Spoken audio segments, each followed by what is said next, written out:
It's astonishing to me that our culture, and I mean now our American culture, and I mean especially, I think, our white, affluent American culture, is so wedded to violence that it can't see the profound ways in which it's fouling its own nest.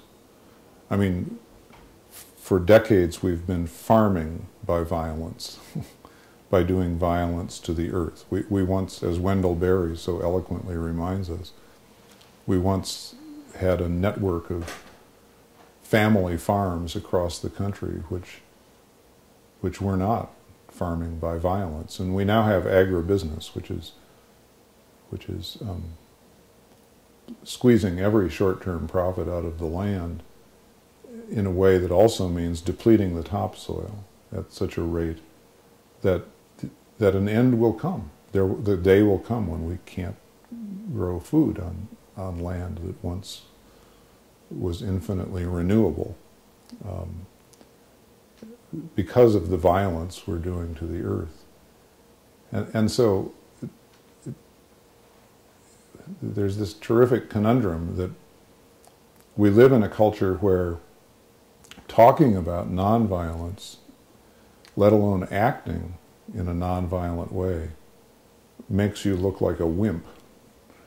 You know, in the words of our president, I mean, our attitude is supposed to be, bring them on. And yet that very violence is undermining our capacity to live well in the world at every level, from the earth that we grow our food on to the international community that we are a part of. So there's a long-term struggle here to evoke that other side of human nature, the side that knows about reverence and respect, the side that understands the sacred. And I think the hope I have about that is that it's so clear to me that as human beings, the side of us that emerges depends to some considerable extent on the circumstances in which we find ourselves. You can design circumstances that will instantly evoke the violence in people. You know, in academic life it's called competition. And we'll do hand-to-hand combat, you know, to beat the curve and get one of the 3 A's that are being given in this class. Or you can design circumstances that evoke our capacity for mutual respect and collaboration.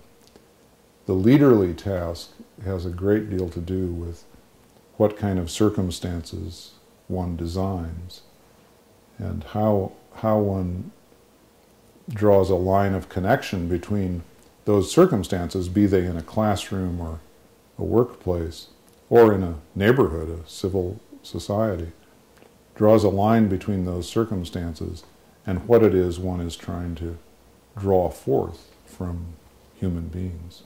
And we have important choices to make on that front, which I don't think we reflect on very often or very deeply. I think we mostly go with the violent flow of our society and say, you know, anytime we have a chance to manipulate or engineer or coerce, well, we'll do it, because that's the efficient way to move forward. That's the way to get to our goal.